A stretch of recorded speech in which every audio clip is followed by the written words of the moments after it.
My name is Juliet Nash. I'm the Community Training Coordinator for San Diego Humane Society. Today, I'm going to be presenting on how to train your cat. This webinar is being presented by San Diego Humane Society in collaboration with Purina. Purina is a leading partner in San Diego Humane Society's life-saving work, providing the highest quality nutrition and cat litter for the nearly 40,000 dogs and cats who enter our shelter every year. In addition to ensuring that our adoptable animals are well fed, Purina is also partnering with San Diego Humane Society's Behavior Center to investigate best practices for challenging behavior issues in dogs and cats, including fearful and anxious behaviors. Together with Purina, we look forward to sharing our findings with shelters nationwide so that animals everywhere who need specialized training and behavioral intervention can get the help and second chance they need. Before we can begin training our cats, we need to understand how they and other animals learn. There are two foundation pieces to this process.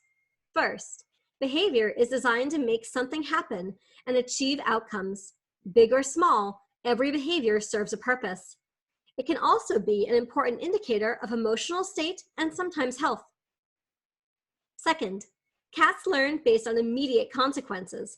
In fact, whatever happens in the 1 to 4 second window following a behavior is what tells the cat whether or not the behavior achieved the outcome or consequence they were trying for. So let's keep these two foundation pieces in mind while we dive into the topic of learning a little deeper so we can better understand how and why behavior works. When your cat is behaving, I want you to ask yourself a series of questions, 6 in total. First, what is your cat doing?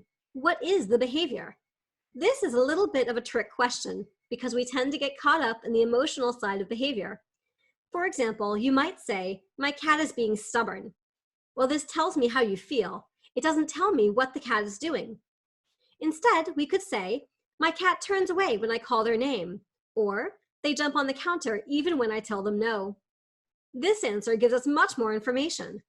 Be sure to describe the behavior explicitly. The second question is context, and it's such an important question because the context sets the stage. Thinking about swatting behavior. A swat can occur during play, out of frustration or overstimulation, due to fear or the perception of a threat. I think it's safe to say that knowing what's happening in the environment before and during the behavior is a pretty important piece of the puzzle. Third, what are they trying to make happen? What outcome are they behaving for? Going back to swatting, are they trying to catch the wand toy, express a boundary, protect themselves? An important follow-up question might be, what do we do in response? This actually leads us right into question 4. Question 4 is all about their past history. Have they done this before that we know of? Or is it a new behavior? Is this a learned habit or a newly emerging pattern? This information will help us decide what our training and teaching path might look like. The fifth question is an important one. Is this behavior appropriate? If the answer is yes, great. Mark the behavior as it happens and reinforce it with a reward. In fact, it's really important to go out of your way to reinforce the behavior you do want to see from your cat. Remember, since every single thing they do is designed to make something happen, it means they're always learning from their actions, which means we can always be teaching. Keep some tiny, tasty treats on hand and notice when your cat is making good choices, such as scratching in the right place, jumping on a cat tree rather than an off-limits shelf or counter. Your cat will want to keep making good choices if they know what they are. If the behavior isn't appropriate, well, that brings us to our last question.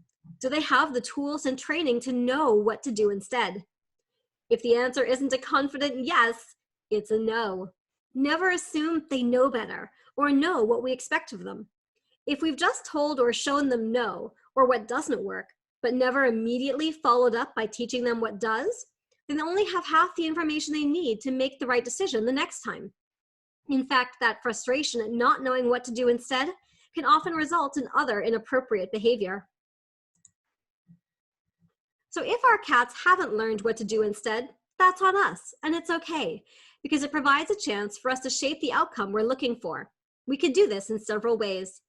First, we can replace undesired behaviors by teaching appropriate alternate behaviors, In other words, a specific behavior we'd rather see. It is critical that the alternate behavior meets the same outcome as the original behavior was intended to achieve. For example, if my cat is jumping on the counter to look out of the window, inviting her to go play with toys isn't the same thing. Instead, we could move an appropriate cat perch near a window and teach them to come sit there instead, and rewarding when they do so. Ideally, we would train this proactively before the inappropriate behavior has been performed. If you see your cat approaching, invite them to the appropriate spot and reward, rather than waiting for them to jump somewhere inappropriate first. With practice, your cat will learn the more valuable outcome is sitting in the desired spot. Second, we can redirect our cats, either proactively before they've made an inappropriate choice or after the fact. You redirect proactively when a specific behavior isn't required as long as the undesired behavior is avoided. For example, whenever our kitten looked up at a countertop, we would simply call him over and invite him to do something more interesting, which could have been as simple as calling his name and fussing over him, or something as exciting as playtime or training exercises. The important thing is do not draw attention to what you want your cat to avoid. If you were to block the counter and say, no, no, no, come here instead, while moving away, what you'll have done is made the counter infinitely more interesting and piqued your cat's curiosity. As people, we're pretty familiar with the sensation of being interested in something off limits or forbidden, right? Our cats aren't that much different. If they have made an inappropriate choice, we can redirect them by not directly responding to the behavior, for example, ignoring the cat on the counter, and instead calling them over by you to do something different or to sit somewhere else. So how does all of this learning theory relate to training? It's actually quite straightforward. But first, we need to review some terminology because there tends to be a lot of confusion in how trainers use this language differently than we might in casual conversation. First up, positive and negative. Surprisingly, neither of these terms indicate something good or something bad happening. In fact, we're simply talking about math. Positive means we add something to the environment, while negative means we remove something. Of course, we can add and remove either good or bad things. The similar idea is true for reinforce and punish. Reinforce means to increase the occurrence of behavior, and punish means to decrease it. Again, we can make either good or bad things happen more or less frequently. It's when we combine these four terms that we start understanding how they work together.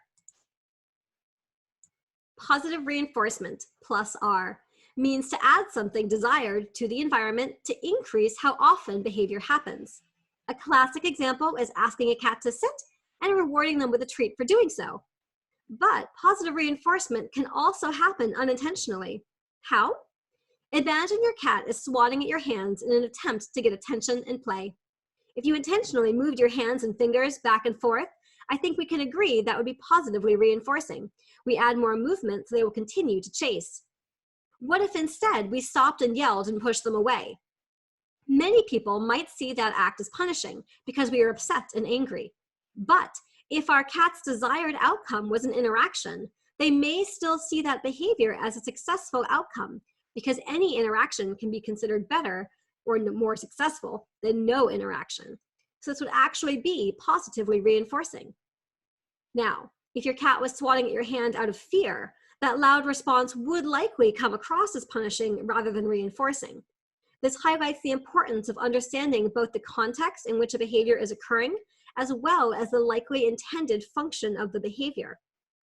Training using positive reinforcement is scientifically supported as the most effective when it comes to training animals and has been widely embraced by most professionals in the training and animal care fields. Next up is positive punishment, or plus P. This means to add something to undesired or aversive to the environment to decrease a behavior. Some examples might be spray bottles, cans of coins, loud noises, and bitter-tasting sprays. While this method has been shown as both less effective and less humane by scientific research, these methods are still unfortunately commonly recommended for dealing with problematic cat behavior.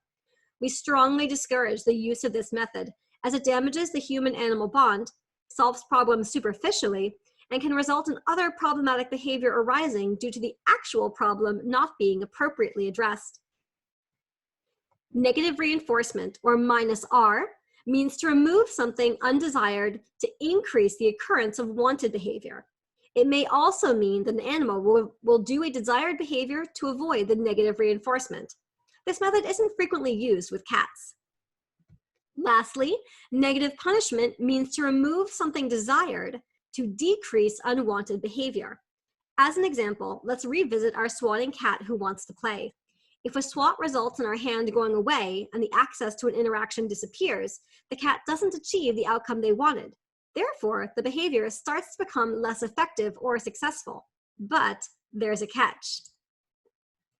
Using negative punishment by itself is often unsuccessful for several reasons. First, it requires absolute consistency. If a behavior suddenly begins to work again after being ignored, the cat will just keep working harder to make it work. Why? Cats, like many animals, are persistent. This is often a good thing. It allows them to problem solve and cope with many experiences. But it also means that if they've experienced behaving to make something happen and succeeding, it's going to be more challenging to make them understand that behavior no longer works. For this reason, negative punishment is most successful when followed by immediate redirection. Tying all of this together, we can see that when we teach, there are several ways in which we ideally want our cats to learn what behavior is appropriate and expected. First, we reward appropriate behavior when it occurs naturally, using positive reinforcement. Second, if an undesirable behavior is anticipated, we can either train an appropriate alternate behavior or redirect to a desirable behavior, removing the need to perform the unwanted behavior and rewarding the wanted behavior using positive reinforcement. If an undesired behavior occurs, we negatively punish this behavior, immediately redirect, and reward the appropriate behavior with positive reinforcement. These methods are most directly in line with how cats learn, and these questions and tools can be used to solve a wide variety of unwanted behaviors without the aid of a professional trainer. Now that we've covered the theory of how all this works, let's discuss how we put it into practice. Putting this into practice requires the use of two more tools. Classical conditioning is the first, and you're probably already familiar with it. Have you heard of Pavlov's dogs who begin drooling at the sound of a bell? Or had a cat come running at the sound of a can opener? This is classical conditioning. Classical conditioning is where two things previously unrelated become associated, ideally through positive and wanted experiences, such as the sound of a can opener leading to the presentation of food, or the click of a clicker resulting in the cat getting a treat. A clicker is an example of when we use classical conditioning to mark a desired behavior. But what does that mean? A marker is a sound or a signal consistently paired with a reward, so that the animal we're training learns by the sound of the click or presentation of the signal that what they've just done will result in a reward. Aside from a clicker, you can also use short, distinct words like yep or yes, or a visual signal like a thumbs up, which is great when working with a pet who has hearing loss. Once the cat has learned that the marker means food, for example, by clicking and then giving a treat 10 times in a row, we can begin to pair it with behaviors. For example, if you click every time your cat sits, then give them a treat, they will begin to sit more frequently in order to earn a reward. What's really important when using a marker is timing. Because animals learn based on immediate consequences, remember that 1 to 4 second window, we want to mark the behavior as it occurs. So as their rear touches the floor for a sit, not after they've sat and looked up, or before their rear has fully touched the floor. Think of timing the marker the same way you would the moment that you take a picture during an action such as a jump. You'd want to catch the person at the highest part of the jump if possible, right? This is the same idea. Just like taking a photo, it takes some practice, but once you've got your timing down, it's worth it. Once you've got the hang of it, training tends to happen more efficiently with less frustration. Timing also matters with reward delivery, especially in the learning stages of a behavior. Ideally, you want to get the treat to the cat within 1 to 3 seconds. So how do we get started with all this? Practice, of course. Start with an exercise you can do on your own or with someone else, depending on your coordination. Toss a tennis ball into the air and click either at the highest point or when it hits your hand, your choice. Or Quietly pick a behavior and start clicking every time you see someone do it. Pick something easy, like standing up or taking a sip from a drink. This exercise gets you watching for behavior as it naturally occurs, and is a great way to practice your observation and timing skills. Once you've got the basics of your timing worked out, start working with your cat and begin by charging the clicker. This means that we sit quietly next to our cat with 10 treats held in one hand that's either out of the way or behind your back. With the other hand on your clicker, click once, then immediately deliver a treat. When they're done, repeat the process until you've used all 10 treats. This is a very quiet game designed to get the cat focused on the only thing happening before food appears, the sound of the clicker. Charge the clicker up for the first handful of training sessions you do to ensure your cat understands the connection between the clicker and the treat and will be primed to start associating it with other behaviors as well. That's the next step, pairing a click with a behavior. Try something simple, like investigating an object, like a box or some nail clippers. When they look at it, click. Approach it, click. Sniff it, click. Your cat will continue wanting to interact with this object because everything they do involving it works. You can then try to work with more specific behaviors by clicking as they occur, something known as capturing, such as with a sit. If you click every time they sit, they'll start doing it more frequently. From there, you can begin to add hand signals and eventually verbal cues. Target training, or teaching your cat to touch a body part to an object such as a nose or a paw, is also a really useful behavior, as it's a starting point for so many other tricks you can train. You can see an example by typing the link here into your browser. Another common training tool is called shaping, where you build a more complex behavior out of a series of smaller, simpler behaviors. Some examples would be teaching a cat to accept wearing a harness and going for walks, giving a high five, or rolling over. You can also train behaviors that help with medical needs, such as lifting their head and opening their mouth to accept a pill or going into a carrier on cue. There is so many behaviors that we can train to make our lives with our cats more enjoyable, many of which are practical, polite behaviors, such as teaching them where to scratch, to jump on a cat tree rather than a countertop, etc. We can do this by rewarding good choices, as we discussed before. Here, we'll see an example of two of my cats learning from me as well as each other. You'll see Ginny scratch on her mat first, followed by praise and rewards off camera. The next clip was only a few seconds after she moved away. Pose sniffed where she had scratched. Did you know scratching is also a way for cats to scent mark territory? And then scratch in a different spot on the mat, followed by praise and rewards. Oh, good scratch, my girl. Good scratch, my Jenny. Good girl. Oh, my good cat. Good boy, good scratch. Good job, Bo. Good scratch. Good boy. We can also redirect our cats, ideally before they've done something we don't want. An example might be if my cat walked towards the kitchen counter and looked up. I could invite him to come play, sit by me, get attention, or do some training instead. And remember, we don't want to draw attention to the countertops, but away from them. Similarly, if our cat is prone to overstimulated play behavior, where they get mouthy or use their claws, we can redirect them to play with toys that have them playing further from us and our hands or feet by using a wand toy, tossing a ball, or giving them some enrichment to burn energy instead. Lastly, we can teach alternate behaviors that we prefer over an inappropriate behavior. For example, I've taught Ginny that sitting on the chair next to me, or the cat tree behind me, is more rewarding than jumping up on and sitting on the table. Now, she will almost always choose one of those places to sit instead, and is usually happy with just praise and affection as her reward, though we use treats while training the behavior. Beyond teaching our cat to behave according to our preferences and expectations in the home, as far as polite and practical behavior goes, we can also train other behaviors. In fact, if your dog can do it, your cat probably can too. And believe it or not, most cats learn sit faster than dogs. Here are some examples of some basics. Practical training for around the home is great, but what about training for your cat's health and well-being? Training that involves your pet's health is called husbandry, and it's a great way to make potentially uncomfortable or scary experiences more familiar, less stressful, and even voluntary. Some examples are training your cat to accept handling all over their body, to accept nail trims without fighting, to allow ear cleaning or toothbrushing as well as other grooming, walking into or staying calmly in a carrier, and accepting various vet-related items such as a stethoscope, gloves, a syringe, or other vaccinations or medications, etc. Here are some examples of us teaching our cat Kitty how to accept a carrier. Kitty was 14 when we filmed this, and getting him into a carrier was a two-person job. An intense fire season prompted us to start training him to accept a carrier in the event of emergencies. And well, you'll see how it went. Good cat.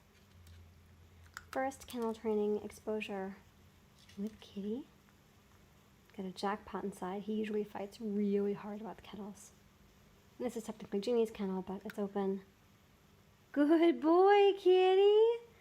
Such a good cat. Such a good cat, Kitty. Good boy. You recording? Good boy, I am. Good boy, Kitty. Good kitty. Good kitty. Good boy. I'm intentionally staying hands off with him here because I don't want him thinking he's going to get pushed inside. Good boy, kitty. Good cat. Good cat, kitty. Good. Oh, you got that. Good boy. That's a good cat. Here's number 2. So our second carrier training with Kitty. You've got treats in there. This is his 4th time walking in. Yeah, our 2nd time getting all 4 paws. And hopefully he'll do it again. He laid down, yes, just a second beforehand. Good boy, Kitty. Good cat. Good kitty. Good kitty. So not only is he in the carrier, but he's settled down, he's relaxed. Even the tail is happy and not fussing. He was thrashing about a good bit last time, kind of like that type of, like that. But this is really, really good. Kitty, we're so proud of you. Who is that good cat? Oh yeah, you're a good cat. Good kitty. Are there any treats left? Will you eat them all? You're a good boy. And this was Kitty 3 weeks later, taking naps in the carrier all by himself without any treats being put in there ahead of time by us. It was pretty exciting, as you can imagine. Here are some other examples of how we might train some other husbandry behaviors. Note that in all these videos, the uncomfortable experience is only happening while good things are happening. And at the first sign of struggle or discomfort, the cat is given a break until they are ready to continue working again. Offering our cats these choices makes husbandry training much less stressful for our cats and allows the behavior to occur voluntarily as they become more comfortable. So first up, we'll watch a kitten getting used to being picked up and handled.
Breaky proof.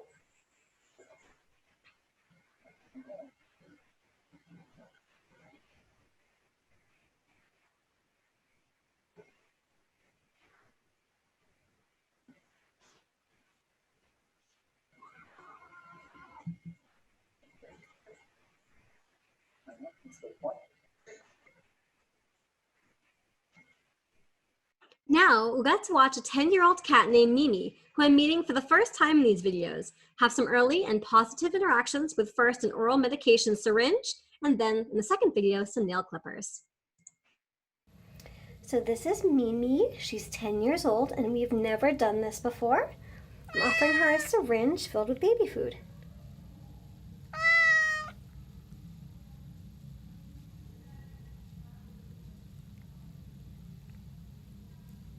Good girl. Move it a bit closer.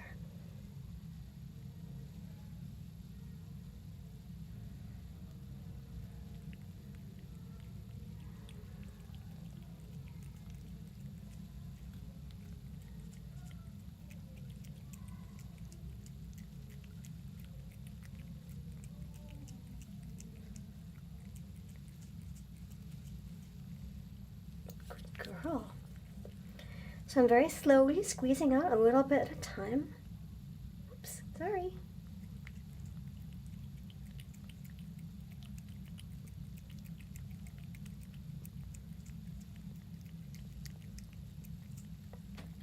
So even a 10-year-old cat who's had some experience at the vet before can still very quickly and willingly take a syringe filled with a food they want to eat. So it's a great way of getting your cat used to a medical tool they might see at the vet's office in a way that feels good and low pressure and easy. And here's our nail trim video. Another very simple exercise. I have Mimi eating some wet cat food, and I'm going to move some clippers here towards her paw. As long as she's eating, I have to go ahead to keep moving. Good girl. If she stops, so do I. Chooses to go back to eat, press on the clippers again. Tapped her paw there, she stopped eating. Let's see if she chooses to go back. She does. So she's trying to decide what's more important to her, avoiding the clippers or getting more of the wet food or the baby food.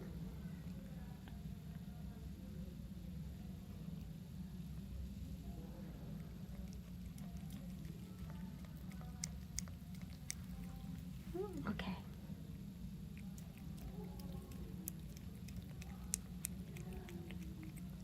Good girl. So you can see how when we give our cats a choice, they're more willing to allow something potentially uncomfortable to happen, as long as they know that they have the power to make it go away again. That can be really important with different types of husbandry training. Of course, training our cats isn't just about making both our lives easier and less stressful. It's also about having fun. Like your dog, cats can learn all sorts of tricks, from high fives to pure magic. In fact, I was able to capture 2 separate behaviors from Kitty and Ginny and turn them into Harry Potter-inspired magic spells. To prime them, I'll ask my cats, which gets slightly cut off in the video here, do you want to do magic? Followed by the respective visual and verbal cues. Ready to do magic? Ginny? Jin. Avada Kedavra. Yes, good girl! Kitty. Kitty, kitty. Ready? Wingardium Leviosa. Yes, good cat. You guys are so good. If you're unfamiliar with the stories, Avada Kedavra is the killing curse, and Wingardium Leviosa is a levitation spell. We're also working on training the come behavior as Accio. The last topic we'll cover today is one I believe is such an important complement to other training that you do with your pets, any pets, and that's enrichment. What is enrichment? Simply put, it's any activity that makes an individual work for some sort of outcome, usually food. Enrichment can be play, but play isn't necessarily enrichment. Playing fetch with a cat, for example, doesn't require more than some physical exertion, while a food-based scavenger hunt requires them to use their sense of scent and often requires digging or searching behaviors which are more mentally stimulating. These types of activity burn energy in a different way than physical exercise does. Think about this human example. If you were to run a 5K, then do an escape room to celebrate, you'd probably have plenty of energy for both, right? But what if you did the escape room first, an hour of intense problem solving, and then you had to go run a 5K? I don't know about you, but I'd rather take a nap than go for a run. It's the same with many animals. Enrichment can help manage behaviors in the home, from misbehaving out of boredom to easing interactions between individuals. Enrichment and enrichment-based play have significantly decreased the chasing and tackling behavior our kitten Poe was doing to our now 15-year-old cat Kitty, and has allowed their relationship to improve. The YouTube video, Enrichment for Indoor Cats, The Hunt, is a great example of what a more advanced scavenger hunt feeding style looks like. And there are countless resources available in the public Facebook group Canine Enrichment, all based on positive reinforcement methods. And with over 300,000 members strong, you'll definitely find a huge number of activities you can do with your cats, as well as any other pets in your home. For another example of enrichment, I have a video here of my cats playing with a ball pit. So this is an example of ball pit enrichment for cats. There are some kibbles inside this box full of just crumpled up balls of magazine. And you can see Kitty is kind of digging through trying to find all those treats. This is his second time doing this. And this is great for cats of all ages. He's 15 and very food motivated. Yesterday he was inside the box completely digging around. And my bet is he'll be in here again in just a minute. This is a lot of fun and great work for your cats. Ginny already fished a few of them out of the box. So we'll see if Kitty decides to go in a bit further and look for some more goodies. There he goes. So this exercise requires them to, in some cases, use their paws if there are kibbles inside some of those balls of newspaper, which of course there are because of the way that they fall in. So he'll dig through it, he'll bat them around until he gets all those little pieces of kibble out. Really easy thing to make with stuff you probably already have in your home. And if you don't have Amazon boxes, grab a laundry basket, grab anything else that looks like a box and stuff that you can put into it. You can do this with paper, you can do it with towels. There are so many ways to be creative with this and your cats will love it. So now I'm turning the training table in your direction. Take this list of questions, supplemented with some others from our conversation about how cats learn, and start working with your cat to solve behavioral challenges in your home. And remember to have fun while you're at it. And finally, if you're not sure where to look, you can always reach out to your local Humane Society for help. Some have dedicated behavior helplines to provide support and guidance to members of their community. San Diego Humane Society offers free behavior helpline for pet owners that need help getting started, need advice on their pet's behavior, or resources and recommendations on how to find a positive reinforcement behavior professional in their area. And our helpline is open to anyone in the world who needs it. Thank you so much for your time today. Stay well and train away.